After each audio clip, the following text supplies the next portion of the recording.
लखनऊ चलते हैं। मायावती इस वक्त प्रेस कॉन्फ्रेंस कर रही हैं। बीएसपी अध्यक्ष ध्वस्त हुई कानून व्यवस्था को लेकर खासकर वर्तमान केंद्र की भाजपा सरकार की संवैधानिक जिम्मेवारी के संबंध में और साथ ही यहां प्रदेश में बीजेपी की हो रही जनसभाओं व रैली आदि की वास्तविक स्थिति पर भी अपनी पार्टी की प्रतिक्रिया जाहिर करने के लिए बुलाई गई है। और इस संबंध में यहां मैं ये कहना चाहूंगी कि उत्तर प्रदेश में जब से सपा की सरकार बनी है तो तब से लेकर अभी तक यहां खासकर अपराध नियंत्रण व कानून व्यवस्था के मामले में ये सरकार हर स्तर पर काफी बुरी तरह से विफल रही है, जिसका प्रदेश के विकास व जनहित के कार्यों पर भी काफी बुरा प्रभाव पड़ा है, जिसको लेकर हमारी पार्टी प्रदेश व जनहित में पिछले काफी समय से ही यहाँ के राज्यपाल व केंद्र की सरकार से भी अपनी संवैधानिक जिम्मेवारी को निभाने की लगातार मांग करती रही है। और इस संबंध में जैसा कि आप लोगों को ये विदित है कि जब इस सपा सरकार के चलते केंद्र में कांग्रेस पार्टी की सरकार थी तो तब बीजेपी के स्थानीय व राष्ट्रीय नेता भी खासकर यहाँ की कानून व्यवस्था को लेकर अक्सर हमारी पार्टी की ये भाषा बोलते रहते थे। अर्थात ये लोग भी प्रदेश व जनता के हित में यहाँ के राज्यपाल व केंद्र की सरकार से अपनी संवैधानिक जिम्मेवारी को निभाने की बात किया करते थे। और इतना ही नहीं बल्कि इन्होंने लोकसभा आम चुनाव में इसी खास मुद्दे की आड़ में ये कहकर यहाँ की दुखी व पीड़ित जनता का काफी कुछ वोट ले लिया था कि केंद्र में बीजेपी की सरकार के आते ही प्रदेश व जनहित में यहाँ राष्ट्रपति शासन लगाया जाएगा। लेकिन दुख की बात यह है कि सत्ता में आते ही अब ये पार्टी भी अपने राजनीतिक स्वार्थ में कांग्रेस पार्टी के ही पद चिन्हों पर चलकर यहाँ अपनी संवैधानिक जिम्मेवारी को निभाने की बजाय इस मामले में अनाप शनाप बातें करके इससे अपना पीछा छुड़ा रही है। और इस संबंध में ये उल्लेखनीय है कि पिछले 1-2 दिनों से खासकर भाजपा के राष्ट्रीय अध्यक्ष अपनी जनसभाओं आदि में उत्तर प्रदेश में व्याप्त गुंडाराज व जंगल राज का उल्लेख करते हुए बार बार ये बात कह रहे हैं कि उत्तर प्रदेश की कानून व्यवस्था को सपा की सरकार नहीं तो क्या अमेरिकी राष्ट्रपति श्री ओबामा यहाँ कर सुधारेंगे। इनके इस प्रकार के बयानों पर हमारी पार्टी का ये कहना है कि भाजपा अध्यक्ष का ये बयान न केवल बचकाना है बल्कि बेतुका व गैर जिम्मेदाराना भी है। साथ ही प्रधानमंत्री श्री नरेंद्र मोदी की सरकार की इस मामले की चुप्पी पर पर्दा डालने व इनको संवैधानिक जिम्मेवारी से मुक्त करने का गलत प्रयास भी है। इसके साथ ही ये बात भी सर्वविदित है कि देश के किसी भी राज्य में खासकर कानून व्यवस्था के ध्वस्त होने के फलस्वरूप व संवैधानिक व्यवस्थाओं के अनुसार राज्य नहीं चला पाने के कारण ही केंद्र सरकार द्वारा उस संबंधित राज्य की सरकार के खिलाफ हस्तक्षेप करने का प्रावधान संविधान में मौजूद है, जिसका भाजपा सरकार ने भी इस्तेमाल किया है। और इतना ही नहीं बल्कि कुछ वर्ष पूर्व उत्तर प्रदेश को संवैधानिक व्यवस्थाओं के अनुरूप नहीं चला पाने के कारण ही अयोध्या में हुई हिंसा के फलस्वरूप यहाँ सन 1992 में भाजपा सरकार को बर्खास्त करके राष्ट्रपति शासन लगाया गया था और फिर इस प्रकार से राज्य में शांति व अमन चैन का वातावरण स्थापित किया गया था। इस कारण भाजपा अध्यक्ष का ये बयान गलत व पूरी तरह से गुमराह करने वाला ही है कि उत्तर प्रदेश में ध्वस्त हुई कानून व्यवस्था के फलस्वरूप प्रधानमंत्री श्री नरेंद्र मोदी की सरकार की कोई संवैधानिक जिम्मेवारी नहीं बनती है, जैसा कि उन्होंने कहा है। ये बहुत ही गैर जिम्मेवारान बयान है, जबकि हमारी पार्टी संवैधानिक प्रावधानों के तहत ही यहाँ उत्तर प्रदेश में सपा सरकार के खिलाफ लगातार कार्रवाई की मांग कर रही है। अर्थात हमारी पार्टी यहाँ की सपा सरकार के खिलाफ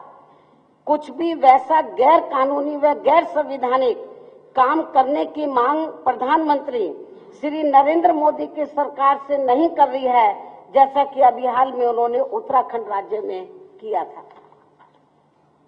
जबकि भाजपा का खासकर लोकसभा आम चुनाव के दौरान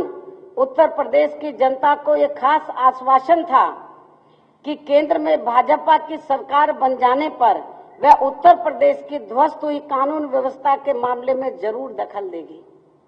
लेकिन अब केंद्र में अपने राजनीतिक स्वार्थ के साथ साथ यहाँ उत्तर प्रदेश में सपा से भाजपा की अंदरूनी मिलीभगत के कारण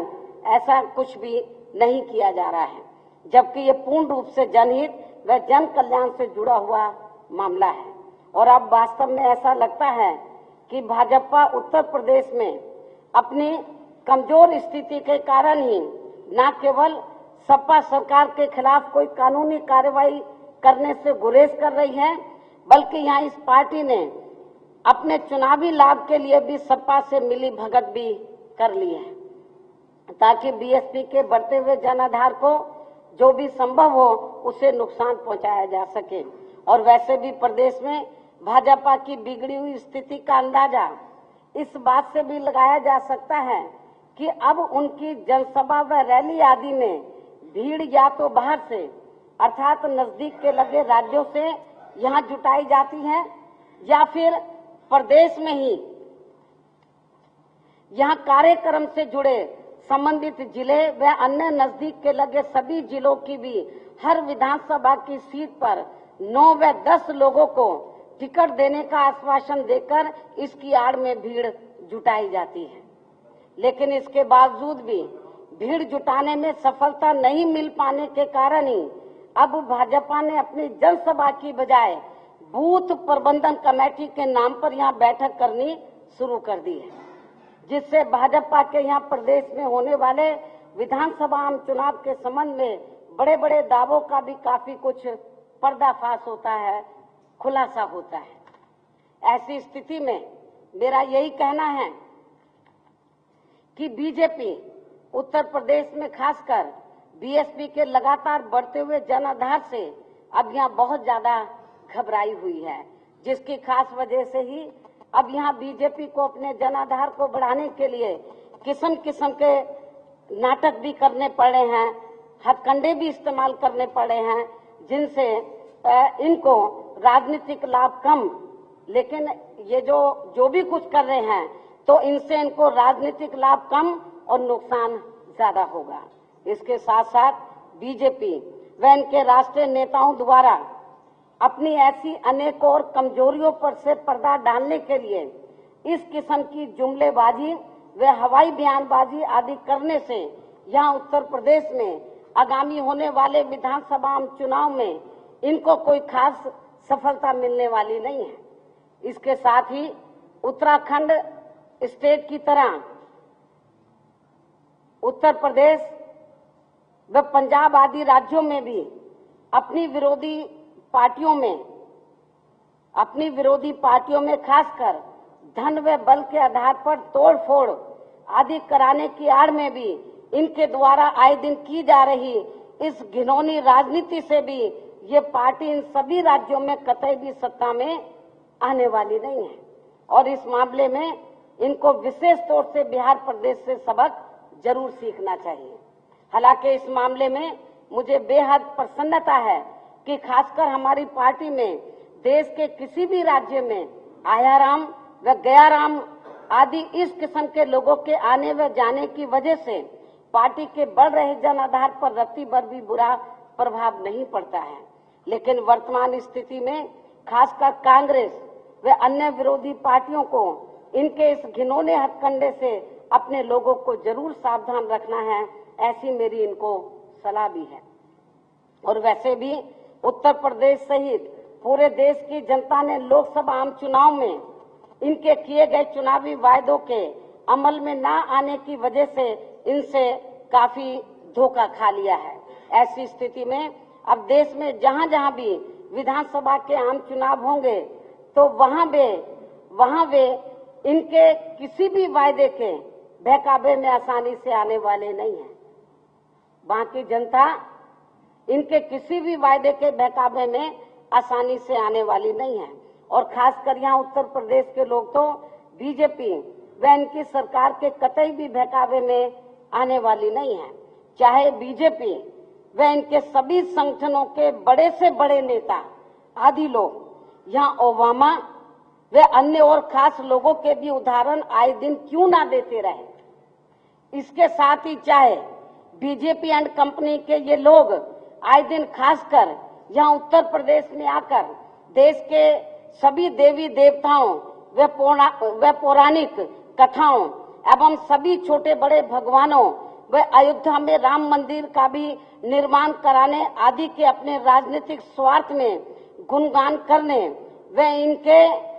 नाम की ही माला आदि क्यों ना जपते रहें, तब भी इनको इस बार इन सब हथकंडों से भी यहाँ कोई भी खास राजनीतिक लाभ मिलने वाला नहीं है।